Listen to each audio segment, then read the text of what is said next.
अर्थव्यवस्था को भी सशक्त बनाने में बहुत महत्वपूर्ण भूमिका ये आगे चलकर होगी, बल्कि राज्य के अन्य लोगों को भी कृषि के क्षेत्र में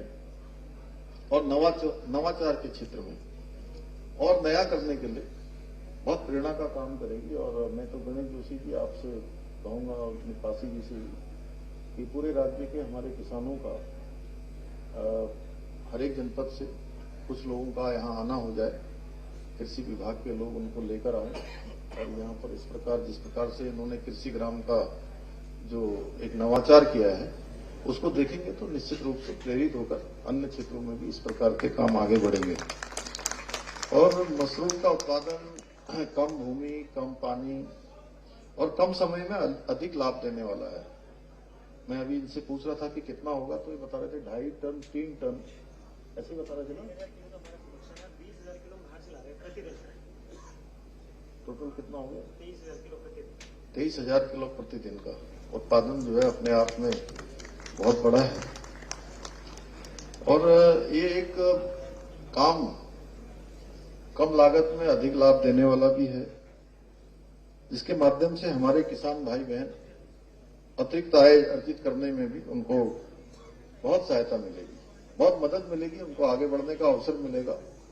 और ये कोई ऐसा काम नहीं है कि जो कोई सामान्य किसान न कर पाए।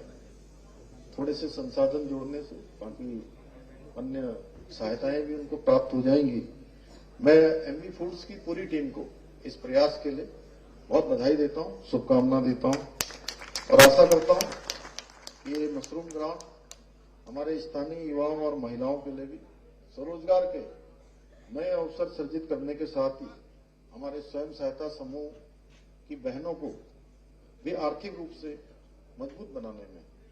बहुत सहायक सिद्ध होगा। भाइयों बहनों, आदरणीय प्रधानमंत्री श्री नरेंद्र मोदी जी के दूरदर्शी नेतृत्व में आज भारत विकसित राष्ट्र के संकल्प को लेकर तेजी से आगे बढ़ रहा है और इसी संकल्प के साथ केंद्र सरकार द्वारा अन्नदाताओं की आय को दुगना करने के लिए निरंतर प्रयास किए जा रहे हैं।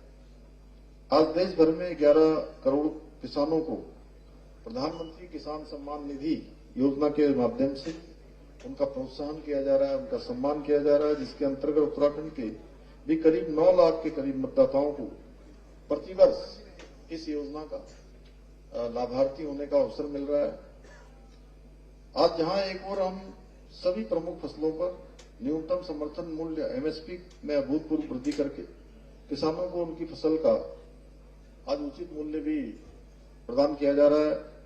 वहीं प्रधानमंत्री फसल बीमा योजना के माध्यम से किसानों को प्राकृतिक आपदाओं, फसल रोगों और कीटों से होने वाले नुकसान में सुरक्षा कवच भी प्रदान किया जा रहा है।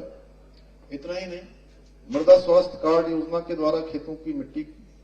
वैज्ञानिक जांच कर किसानों को पोषक तत्वों की कमी और आवश्यक जो उर्वरक हैं उनकी जानकारी भी दी जा रही है, जिससे उनकी उपज और गुणवत्ता और भूमि की उर्वरता उसमें निरंतर सुधार हो रहा है। जहां जैसी आवश्यकता है उसके अनुसार किसान उसका उपचार भी कर रहे हैं। इसके साथ ही किसान मानधन योजना, मिलेट मिशन, बागवानी विकास मिशन, दलहन उत्पादन मिशन, कृषि यंत्र सब्सिडी, बूंद सिंचाई योजना, पीएम धन धान्य कृषि योजना, डिजिटल कृषि मिशन जैसी अनेक योजनाओं के द्वारा किसानों को लाभ पहुंचाने के अनेक प्रयास किए जा रहे हैं। यही नहीं, इस वर्ष के बजट में कृषि को विकास का प्रमुख इंजन मानते हुए, ग्रोथ इंजन मानते हुए, जहां एक और किसान क्रेडिट कार्ड की लिमिट को बढ़ाकर 3 लाख रुपए से 5 लाख रुपए करने का ऐतिहासिक निर्णय भी भारत की सरकार ने लिया है। वहीं प्राकृतिक खेती को प्रोत्साहित करने के साथ साथ सिंचाई और कृषि